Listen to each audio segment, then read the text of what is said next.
Hi friends, இன்றைக்கி வந்து February 21, 2025. Friends, இன்றைக்கி வந்து ஃப்ரைடே லன்ச் விலாக் தான் நீங்கள் பார்க்க போகிறீங்க. ஃப்ரைடே லஞ்சுக்கு வந்து நம்ம என்னெல்லாம் பண்ணுறோன்றது பார்க்கலாமா? வாங்க ஃப்ரெண்ட்ஸ், வீடியோக்குள்ளே போகலாம்.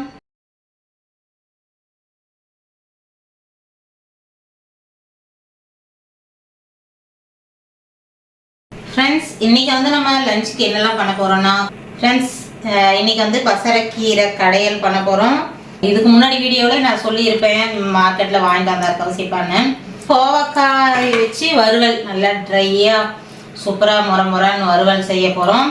அதுக்கப்புறம் ரசம், தயிர் இதெல்லாம் வந்து இன்றைக்கி லஞ்சுக்காக சமைக்க போகிறோம். இந்த பசரைக்கீரை கடையில் வந்து நான் என்னோடய ஸ்டைலில் எப்படி செய்கிறேன்றதை பாருங்கள். கீரை முதல்ல போட்டுக்கலாம். இந்த கீரை வந்து தோரம் பருப்பு ஏதாவது போட்டு செஞ்சால் தான் ஃப்ரெண்ட்ஸ் நல்லாயிருக்கும். சிறு பருப்பு கொஞ்சம், தோரம் பருப்பும் போடலாம். தோரம் பருப்பு மட்டுமே நாங்கள் போடுவோம். தோரம் பருப்பு நல்லா கழுவியாச்சு. போட்டுட்டு தோரம் பருப்பு நல்லா கழுவி போட்டிருக்கிறேன், கீரை போட்டிருக்கிறேன். காஞ்ச மிளகா, பச்சை மிளகாவும் நல்லாயிருக்கும் ஃப்ரெண்ட்ஸ். ஒரு பாதி பச்சை மிளகா பாதி காஞ்ச மிளகான்னு போட்டுக்கிட்டேன். தக்காளி நல்லா பெரிய சைஸ் தக்காளி ஒன்று. இதை அப்படியே மூடி ஒரு 2-3 விசில் எடுத்துடலாம். இப்போ வந்து சாப்பாடு வடிச்சுக்கலாம். இது பானையில் வடிக்க போகிறோம் சாப்பாடு.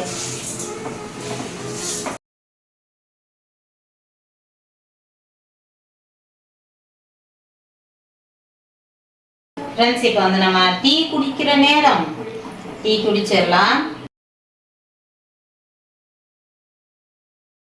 ஃப்ரெண்ட்ஸ், இப்போ வந்து கோவக்காய் வறுவல் செய்ய போகிறேன். நல்லா வந்து நைஸாக கட் பண்ணி வச்சுருக்கிறேன். இதை வந்து நம்ம தண்ணி தெளிக்காமல் அப்படியே எண்ணெய் ஒரு 2 ஸ்பூன் 3 ஸ்பூன் ஊற்றிட்டு வெங்காயம் கடுகு போட்டு தாளிச்சிட்டு அப்படியே வறுத்துடுவோம் ஃப்ரெண்ட்ஸ். நேற்றுக்கு வீடியோவில் நம்ம உருளைக்கிழங்கு வறுவல் செஞ்ச மாதிரி உருளைக்கிழங்கு வந்து பாதி பாயில் பண்ணி எடுத்தோம். இது அப்படியே பண்ணலாம். இப்போ வந்து நம்ம கடுகு போட்டுக்கிறோம்.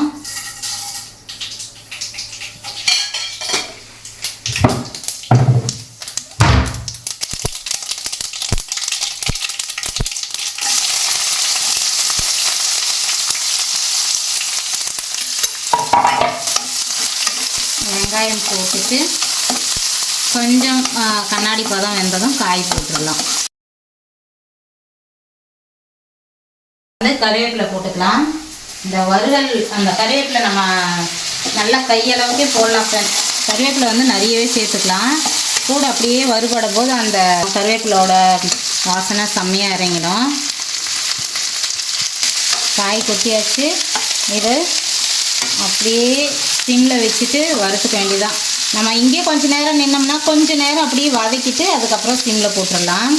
ஒரு 2 நிமிஷம் நல்லா பெரிய ஃப்ளேம்லேயே வச்சுட்டு நான் மசாலாலாம் சேர்க்குற வரையும் வறுத்துக்கிட்டே இருக்கிறேன். அதுக்கப்புறம் மசாலா சேர்த்துட்டு சிம்மில் வச்சிடலாம். மஞ்சத்தூள், மிளகா பொடி சேர்த்துக்கலாம்.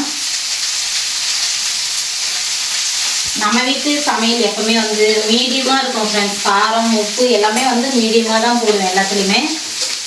ரொம்ப அதிகப்படியாக பிடிக்காது. அதனால் வந்து மீடியமாக தான் இருக்கும். இப்போ வந்து இதில் பவுட்ரு உப்பு சேர்த்துக்கலாம். நம்ம தண்ணி கூட தெளிக்க போதில்லை, அப்படியே வந்து வறுக்க போகிறோம்.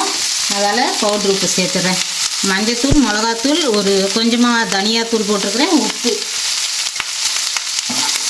அப்படியே நல்லா எல்லாத்துக்கும் ஸ்ப்ரெட் ஆகிற மாதிரி வதக்கிடலாம். முதல்ல ஈரப்பதம் நமக்கு காய் கழுவுனது வந்து அதில் இருக்கும். அதெல்லாம் கொஞ்சம் ஹை ஃப்ளேமில் வச்சுட்டு 2 நிமிஷம் அப்படி வதக்கி விட்டுட்டு அதுக்கப்புறம் சிம்மில் வச்சிடலாம். இங்கே இருந்து அப்படியே வதக்கிட்டேவும் இருக்கலாம். அது மற்ற வேலையை பார்க்கலான்றதுனால நான் சிம்மில் போட்டுட்டு மூடி வச்சுருவேன் ஃப்ரெண்ட்ஸ். வேகட்ட பொறுமையான்னு மசாலா எல்லாம் கலந்தாச்சு. ஒரு மூடி போட்டு சிம்மில் வச்சிடுறேன். சிம்மில் அது மாட்டுக்கு அது வெந்துட்டே இருக்கட்டும். கீரை வெந்திருக்கும்.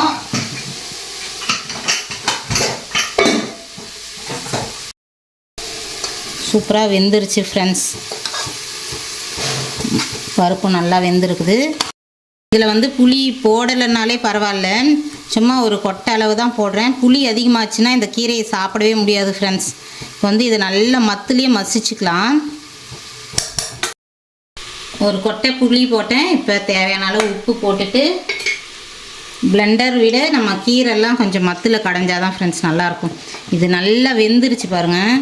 சும்மா அப்படி லைட்டாக அப்படி இது பண்ணி விட்டால் போதும். பருப்பு நல்லா குழைய வெந்துருச்சு. தக்காளிலாம் போட்ட உருவே காணும், நல்லா மசிஞ்சிருச்சு. அப்படியே மத்தில் நல்லா பண்ணிவிட்டு தாளிப்பு போட்டுடலாம். கடுகு, உளுத்தம்பருப்பு, 2 காஞ்ச மிளகா வந்து கிள்ளி போட்டுக்கலாம் ஃப்ரெண்ட்ஸ். ஒரு மாதிரி இந்த எண்ணெயில் வறுத்துட்டு போடும்போது நல்லாயிருக்கும். வடகம்,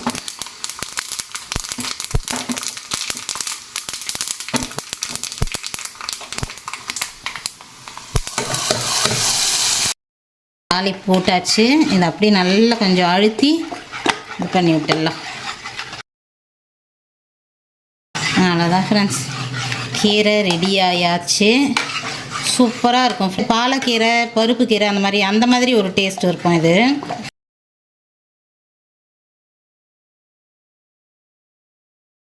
பாருங்கள், கொஞ்சம் கொஞ்சமாக அப்படியே வேக ஆரம்பிக்குது.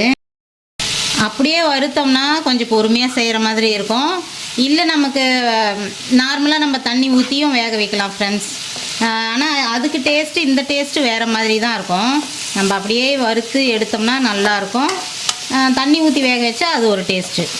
கோவக்காய், உருளைக்கிழங்கெல்லாம் வந்து அப்படியே வதக்கி கொடுமா அப்படிம்பாங்க, நல்ல முருவலாக வேணும்பாங்க. அதுக்காக இந்த மாதிரி செஞ்சுருவேன். கொஞ்சம் தட்டு போட்டு மூடி சிம்மில் வச்சிட வேண்டியதுதான். நம்ம மற்ற வேலையை பார்த்துட்டே இருந்தால் அது வேலையை பார்ப்போம் ஃப்ரெண்ட்ஸ். இப்போ வந்து நான் கவுசியப்பாவுக்கும் எனக்கும் களி கொஞ்சம் செய்ய போகிறேன். அதுக்கு வந்து குதிரைவாளி போடுறேன். அது நல்லா காஞ்சிருச்சு. குதிரைவாளி வெந்ததும் மாவு கொட்டி களி செஞ்சுக்கலாம். களிக்காக கொஞ்சமாக உப்பு சேர்த்துக்கலாம்.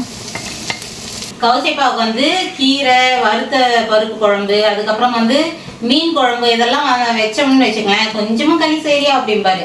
ஏன்னா வந்து ஒரு சில காம்பினேஷனுக்கு வந்து களி சூப்பராக இருக்கும். இது இந்த பசலைக்கீரை கீரைக்கு பொதுவாக எல்லாத்துக்குமே நல்லாயிருக்கும் ஃப்ரெண்ட்ஸ். களி செஞ்சோம்னா நல்லாயிருக்கும். முருங்கைக்கீரைக்கு சூப்பராக இருக்கும். சரி, கொஞ்சமாக களி செய்யலான்றதுனால வச்சிருக்கிறேன். முதல்லலாம் ரொம்ப சுத்தமாகவே பிடிக்காது. இப்போ கவுசியப்பா கூட சேர்ந்து கொஞ்சம் கொஞ்சம் சாப்பிட நானும் பழகிட்டேன். அதில் கொஞ்சம் சரி, நம்ம களி இந்த ராகி ஏதாவது ஒரு முறையை நம்ம சேர்த்து தானே ஆகணுன்றதுனால அப்பப்போ கொஞ்சம் களி செஞ்சுக்கோ. இந்த மாதிரி முக்கியமான குழம்புலாம் வந்துச்சுன்னு வச்சுங்களேன், ஒரு எம்மியான குழம்புன்னு சொல்லலாம், அந்த டைமில் களி சாப்பிட்லாம். இன்னைக்கு களியும் வச்சாச்சு.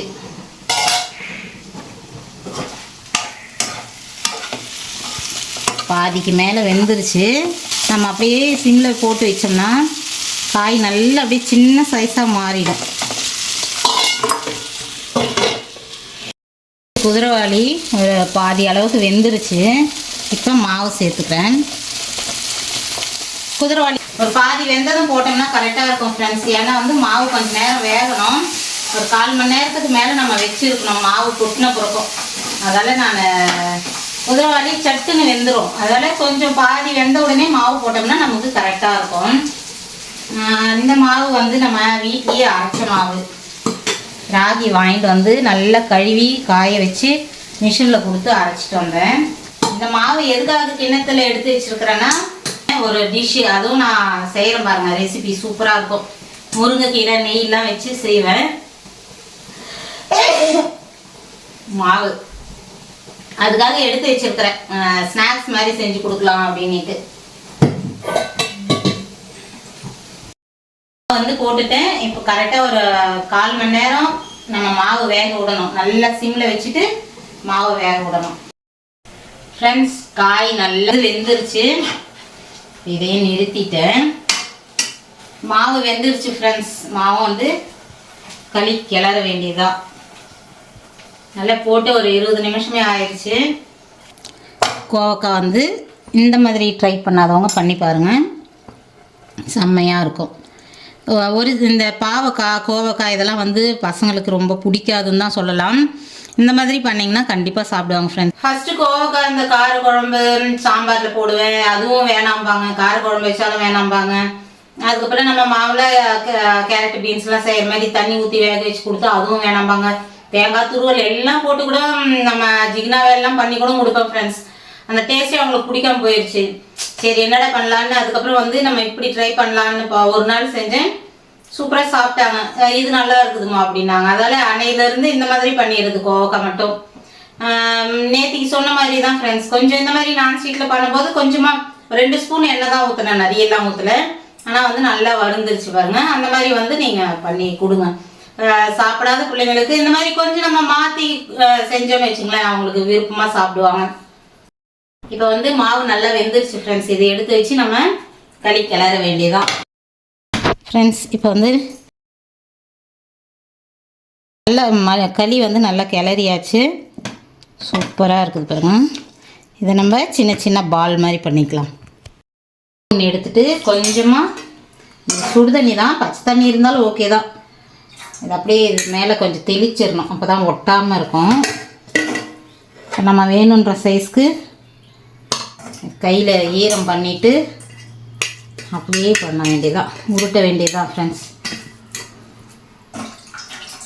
சூடாக இருக்கும், அதெல்லாம் கொஞ்சம் நம்ம கையில் ஈரம் பண்ணிக்கலாம்.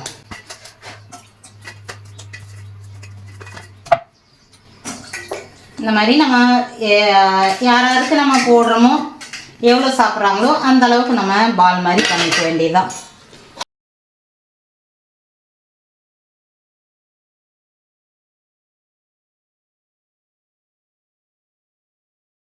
ஃப்ரெண்ட்ஸ், இந்த வீடியோ வந்து இதோட முடிச்சுக்கலாம். இந்த வீடியோ பிடிச்சிருந்தா லைக் பண்ணி, ஷேர் பண்ணி, கமெண்ட் பண்ணுங்கள். மறக்காமல் நம்ம சேனலை சப்ஸ்கிரைப் பண்ணிங்க ஃப்ரெண்ட்ஸ். கண்டிப்பாக வந்து உங்களுக்கு தெரிஞ்சவங்களுக்கு, ஃப்ரெண்டுங்களுக்கு, உங்கள் சொந்த பந்தங்களுக்கு எல்லாருக்குமே வந்து வீடியோ முடிஞ்ச வரையும் ஷேர் பண்ணுங்கள் ஃப்ரெண்ட்ஸ்.